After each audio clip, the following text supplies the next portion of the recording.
Voilà, bonsoir tout le monde, que le Seigneur vous bénisse. Dans le nom précieux et souverain de Jésus de Nazareth. J'espère que vous allez bien. Moi, je vais super bien. Bonsoir, pasteur Andrix.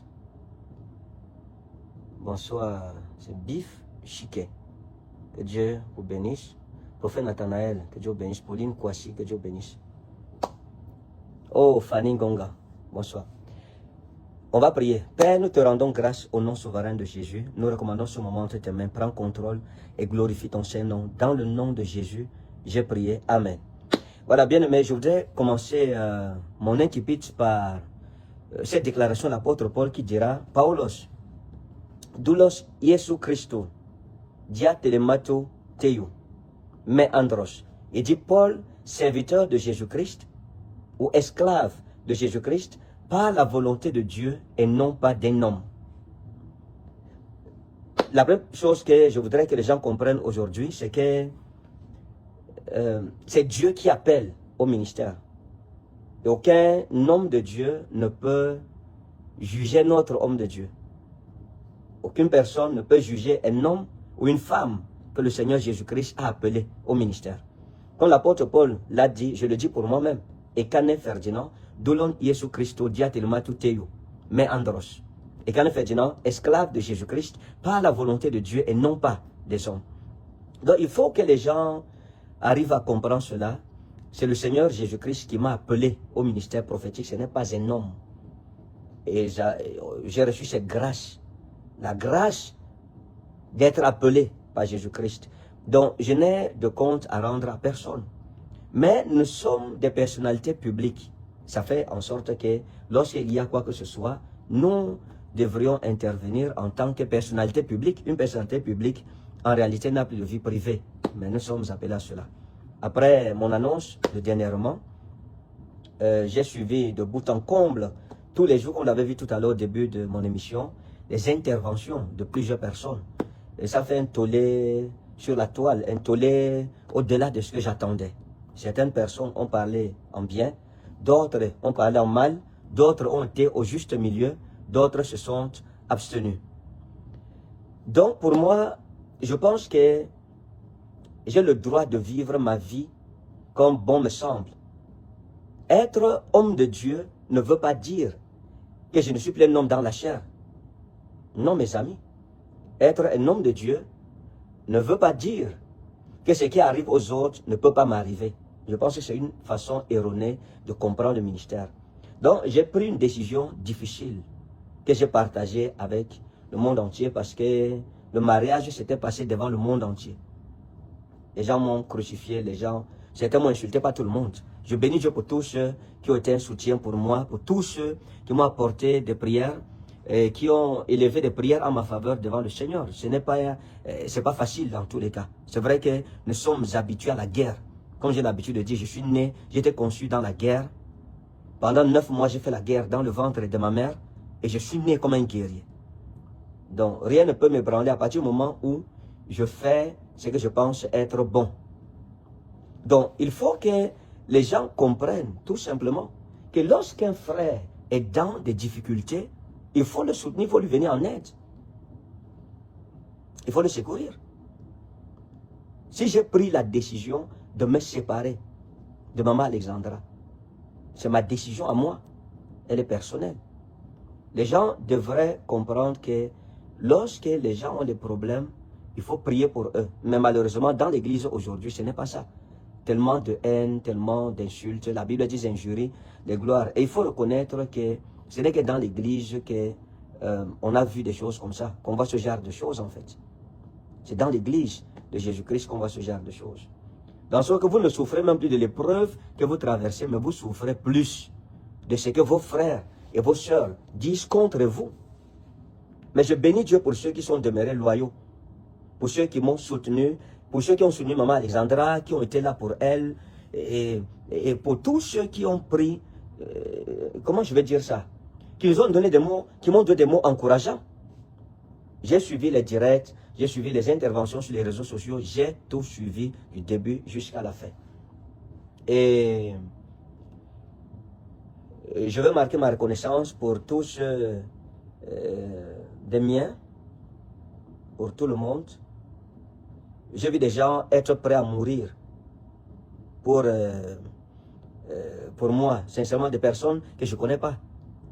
J'ai vu, il y a un jeune homme de Dieu en France, je pense, sa chaîne c'est Don de Dieu TV. J'ai été épaté par la loyauté et l'amour de cet homme de Dieu. La loyauté, c'est un esprit, c'est un don de Dieu en fait. La loyauté, c'est un don de Dieu. Beaucoup de personnes sont aussi sorties qui ont dit que le Seigneur leur avait montré le divorce. Mais ce que je déplore, c'est qu'avant mon divorce, personne n'a fait une vidéo pour montrer que voilà, le prophète Khan Ferdinand va divorcer. Personne n'a fait une vidéo comme ça. Je n'ai pas vu une vidéo où quelqu'un a dit, ok, les réseaux sociaux ne se sont pas inondés de prophéties. Non. Mais c'est après mon annonce que partout dans les réseaux sociaux, chacun dit, Dieu m'avait montré, Dieu m'avait montré. Mais vous étiez où avant même? Avant, pourquoi avant ça, les gens n'ont pas vu? Pourquoi dans l'église, c'est toujours après que les gens voient? Les gens ont parlé, les gens ont dit de tout. Je pense que ceux qui nous aiment sont plus nombreux que ceux qui nous haïssent. On s'en fout de ceux qui nous haïssent. Et ça, il faut que les gens comprennent cela. Je suis un leader, je suis un guerrier, je suis un soldat, mes amis. Je suis un soldat de Christ. Trouver des personnes loyales aujourd'hui dans l'église qui ont de l'amour, la sympathie pour ceux qui sont éprouvés, c'est rare. J'ai vu des hommes de Dieu, c'est vrai, je ne vais pas arrêter le nom, je ne peux pas dire tous les noms ici, qui ont parlé. Et on a l'homme de Dieu, le prophète, c'est qui? Samuel Panzou-TV, cet homme de Dieu qui a parlé avec maturité. Il y a bien d'autres hommes de Dieu qui ont parlé sur cette affaire avec beaucoup de maturité, sans entrer dans des injures et tout cela. Mais ma situation a montré tout simplement l'état fragile de l'église de Jésus-Christ aujourd'hui. C'est ça le problème de l'église. Ça a montré la division profonde dans l'église. Ça veut dire que la Bible dit que lorsqu'un membre est malade, c'est tout le corps qui doit souffrir avec lui. Mais cependant, dans ces situations, non. Non. Beaucoup de personnes se sont désolidarisées, m'ont insulté et tout cela. Je pense que c'était l'occasion de prier pour moi et maman Alexandra en même temps. Sincèrement, ça montre l'état profond d'animosité dans l'église de Dieu aujourd'hui. En sorte que même les païens, les non-croyants sont venus pour dire ce qu'ils pensaient dans cette histoire. Mais ça ne fait rien. C'est rien, c'est peu de choses. Moi, je pense que le plus important dans la vie, c'est de faire ce qu'on pense être bien. Ah, merci Lionel Wandji, oui, le prophète Lionel Wandji, que Dieu le bénisse. C'est quelqu'un que j'apprécie beaucoup. Ce que j'apprécie sur lui, c'est cette loyauté. Je pense que les jeunes de cette génération devraient apprendre de ce jeune homme ce qu'on appelle la loyauté. C'est un homme de Dieu. C'est un homme de Dieu. Donc les gens ont prophétisé, les gens ont vu le divorce. Quand je suis allé sur Internet, j'ai vu partout. C'était le divorce partout. Les gens disent, oh, il a divorcé. J'ai vu, Dieu m'avait montré. Dieu m'a montré. Dieu m'a montré. Tout le monde. Mais la question, c'est pourquoi avant personne n'a regardé? Pourquoi personne n'a prophétisé que le prophète Khan va divorcer? On n'a vu personne. Mais je pense qu'au-delà de tout cela, le Seigneur Jésus-Christ est vivant. Il est souverain. Il est plus grand que tous. Et sa fidélité m'aidera. Je ne tomberai pas. Donc tous ceux qui ont cru que je vais tomber à travers cette histoire, mes amis, le Dieu qui marche au milieu de nous est puissant. Il est redoutable, mes amis. À partir du moment où ce n'est pas un homme qui m'a appelé, j'avance doucement et sereinement. Le Seigneur m'avait dit, voici le signe par lequel tu reconnaîtras que moi, l'Éternel, ton Dieu, je verrai sur toute la parole que j'ai prononcée à ton égard pour l'exécuter. Donc moi, je pense que 1000 tomberont à ma gauche, 10 000 à ma droite, je ne serai pas atteint. Ce n'est pas possible. Aucune parole négative n'aura d'effet sur moi, bien d'action négative, je m'en fous. J'ai suivi tout, je pense que toutes les personnes qui sont intervenues sur Internet, j'ai regardé, j'ai suivi toutes les vidéos qui ont été montées sur moi, sur Maman Alexandra, sur cette affaire-là. Les gens sont même allés jusqu'à dire des choses que moi, je n'ai pas dit dans ma communication. Dans ma communication, je n'ai jamais parlé de divorce ou de répudiation. Je n'ai jamais cité le nom d'une maladie. Non. Jamais de la vie. Donc, mes amis, je pense que l'église de Jésus-Christ au Cameroun et dans le monde entier aujourd'hui, il faut prier. Il faut prier.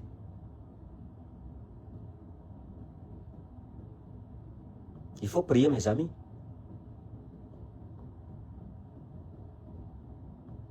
Je veux dire merci à tous mes fils qui ont été là à mes côtés pour m'encourager. Merci à tout le monde. Merci à tout le monde. Il y a des gens qui ont été là, qui m'ont encouragé, qui ont écrit. Nous leur disons merci. Je dis merci à ces personnes. Bon, pour le reste, vraiment, je n'interviens pas dans vos choix. Donc, je ne peux pas permettre à quelqu'un d'intervenir dans mes choix. Moi, non. Non, mes amis. J'ai pris une décision. Si ça plaît à quelqu'un, ok. Ça ne me plaît pas, je ne cherche pas à plaire à qui que ce soit. Non. Mais, il faut comprendre qu'il y a un adage en hébreu qui dit Naftulay Elohim Niftalti. J'ai combattu les guerres d'Elohim. Non. Il ne faut pas déranger les sangs. Il ne faut pas déranger comme ça. C'est même quelle histoire ça? C'est quelle histoire? C'est quelle histoire ça où tout le monde va venir parler et dire et raconter n'importe quoi? Moi, je ne sais pas. Non,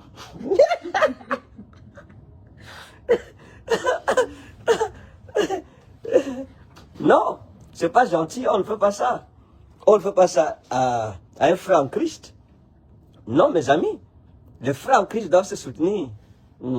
Chérie dit, salut les gens, je t'en prie. Bonsoir, bonsoir. J'espère que vous allez bien. Que Dieu vous bénisse en tout cas. On est là. On est là. Voilà, je vous présente Maman Alexandra. On est ensemble, on s'est retiré pour la lune de miel après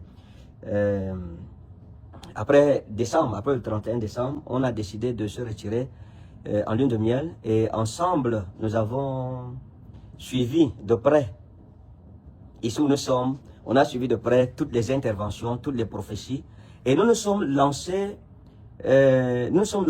juste un défi avec Maman Alexandra. Nous étions en train de nous poser la question, quel prophète va se lever dans tous les directs pour prophétiser que le prophète Ekane Ferdinand est avec son épouse en lune de miel? On n'en a pas vu un seul. On a suivi tous les lives. Ce que nous avons vu, on a vu les gens dire que Dieu a montré qu'ils ont divorcé. On n'a pas divorcé. On ne s'est jamais séparés. On est toujours ensemble par la grâce du Seigneur. Jésus de Nazareth, Maman Alexandra, vous la voyez, toujours ravissante. Donc, elle m'a mis tellement la pression en fin d'année qu'il fallait qu'on vienne en lune de miel. Tellement de pression et donc on a décidé de se retirer et pour jouir de la lune de miel. Donc, maintenant la question qu'il faut poser, j'ai une question à poser à l'église. Maintenant on est dans les choses sérieuses, chérie. C'est ça ou c'est pas ça? C'est ça. Qu'est-ce qu'on avait dit? On attendait quoi ici sur les réseaux? Quand on fait les directs, tu te souviens? On attendait une personne en tout cas qui allait dire l'état des choses, c'est-à-dire qu'on était ensemble en lune de miel. On n'a rien vu. Personne. Aucun prophète dans toute l'église de Dieu, de tous ceux qui sont intervenus, personne, Dieu n'a dit à personne, que va dire à l'église, ainsi par l'Éternel, mon serviteur, ma servante, se sont retirés. Et à l'heure, ils sont en train de suivre tous les directs. Personne n'a vu ça. La question qu'il faut se poser, y a-t-il donc de vrais prophètes dans l'église aujourd'hui? Combien de vrais prophètes il y en a? Personne. Et ceci doit nous enseigner une leçon fondamentale. Les choses des prophètes, faites attention à ça. Méfiez-vous des choses des prophètes. Les choses des appelés. On ne met pas la boue directement, on ne tombe pas. La question c'est, parce que tu sais qu'on a vu des directs, beaucoup de personnes ont dit que je suis un faux prophète, pourquoi je n'ai pas vu? Maintenant, la réponse que je donne, c'est vous. Pourquoi vous ne voyez pas ça? Si je ne faisais pas le direct avec ma femme, personne ne trouverait qu'ils ont voyagé. Ils se sont retirés de tous les bruits de la terre pour jouir de leur mariage. Pourquoi aucun prophète n'a vu ça? Pourquoi? Maintenant, on a fait le direct, c'est là que les gens vont revenir sur les réseaux sociaux, ils vont dire quoi? Dieu nous avait montré qu'ils étaient réconciliés Oh, Dieu nous avait montré qu'ils avaient divorcé. Après, ils sont retournés au tribunal, ça s'est arrangé. Dieu nous avait montré qu'ils étaient ensemble. Mais pourquoi Dieu ne montre pas avant? Sincèrement.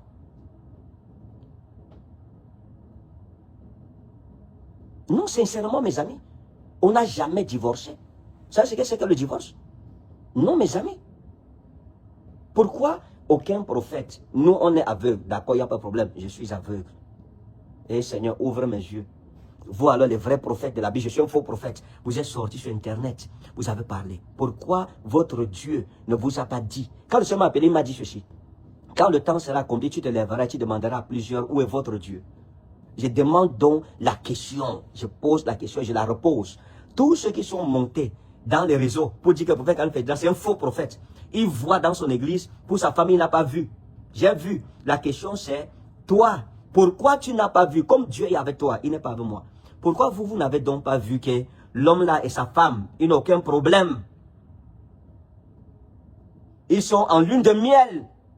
Il y a la lune, il y a le miel. On est bien, on va vous montrer tout à l'heure, si vous voulez, une belle vue. Hein? Chérie, je te donne la parole, pardon.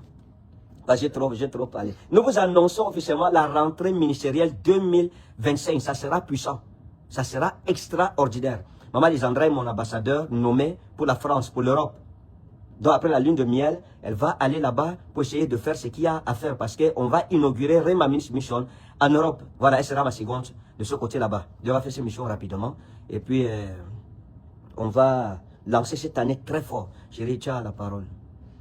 Comme tu as dit, personne n'a su ça. S'il vous plaît, essayez de vous écouter, est-ce que vous suivez ça? Je vais parler fort, comme tu as dit, tout le monde a dit, Dieu m'a dit, mais personne ne savait ce qu'on vivait actuellement. C'est-à-dire qu'on était ensemble, qu'on était en lune de miel, où on était tout simplement. Donc ça montre un peu l'état des choses un peu dans l'église. Oui, tout simplement. Et c'est dommage. Vous savez, il y a même les gens qui ont prophétisé, qui ont entendu la voix de ma femme crier, « Sauvez-moi » Et ils ont dit, « Ma fille, sors de ce mariage. » De qui se moque-t-on? De quel Dieu parle-t-on? Non, sincèrement. Je pense que les personnes qui sont assez intelligentes, elles me connaissent un peu. Les personnes qui sont spirituelles savent que les prophètes, je suis un prophète. C'est-à-dire que Dieu m'a établi prophète. Je n'ai pas à discuter ça avec quelqu'un. Mais les choses des prophètes sont comprises par l'esprit de la prophétie. Nos prophètes, aucun prophète dans toute l'église n'a vu la vérité, n'a vu clair dans l'histoire. Une énigme que personne n'a su déchiffrer. Ça montre l'obscurantisme spirituel dans lequel l'église de Dieu se trouve aujourd'hui. Et je disais à mon épouse que ça montre que beaucoup de ainsi parle l'Éternel sur les réseaux sociaux là, Dieu n'a rien dit. Et je lui disais que Dieu nous a mis un peu à côté de lui pour nous dire, regardez, écoutez, voilà ce que c'est que les prophètes dans votre génération aujourd'hui. Les gens prophétisaient sa mort, les gens prophétisaient, c'est dans quoi là? Les dépressions. La dépression, la mort, les suicides. Le suicide, voilà. Les gens prophétisaient tout. On suivait ça ensemble. On disait à Dieu non Seigneur, l'église a des problèmes sérieux. Les prophétesses Yvette sont sorties avec leurs vidéos pour dire que Dieu leur avait montré le divorce et tout ça là. Maintenant, pourquoi Dieu ne vous a pas montré que Ekani, est en lune de miel avec sa femme? Pourquoi Dieu ne vous a pas montré ça? Vous êtes tombé sur ma vidéo, vous êtes rué sur la vidéo comme des abeilles pour piquer et en finir avec moi. Mais vous ne saviez pas ce que le Seigneur vous réservait à la fin. Il faut beaucoup d'amour pour l'église. On a besoin d'amour dans l'église. On a besoin de pardon. Lorsqu'un membre souffre, au lieu de venir faire n'importe quoi, prions. Prions. Et le Seigneur nous bénira certainement. Je ne sais pas si tu as déjà dit. Non, je pense que tu as tout dit. Voilà. Donc, nous vous aimons fortement. Nous sommes vivants. Nous nous portons bien. On est en train de enjoy ici. Et on a même besoin de montrer ça, chérie. Qu'est-ce que tu penses, quoi? On a besoin de montrer, chérie. Ça va, non? Ou bien? Comme tu veux. On est en train de enjoy. Attends. Un instant. Je vais montrer la vue. Ouais, juste la vue, la vue, la vue, la vue, la vue. Ouais.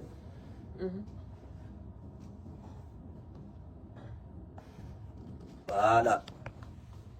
Juste une petite belle vue là, excusez-nous.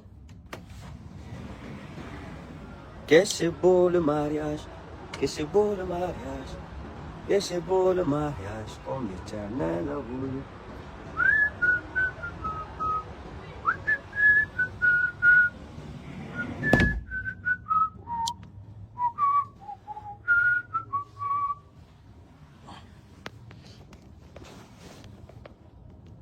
Donc voilà, bien-aimés, à tous ceux qui nous aiment, nous vous disons merci. Aux autres, nous prions pour vous. Et pour le reste, la Bible dit que si quelqu'un donne notre avis, Christ l'éclairera. Que Dieu vous bénisse au nom souverain de Jésus de Nazareth. Et nous avons plein de choses à faire encore. Donc nous voulions juste vous dire coucou et vous faire signe de vie. Nous vous aimons. Shalom. Bye.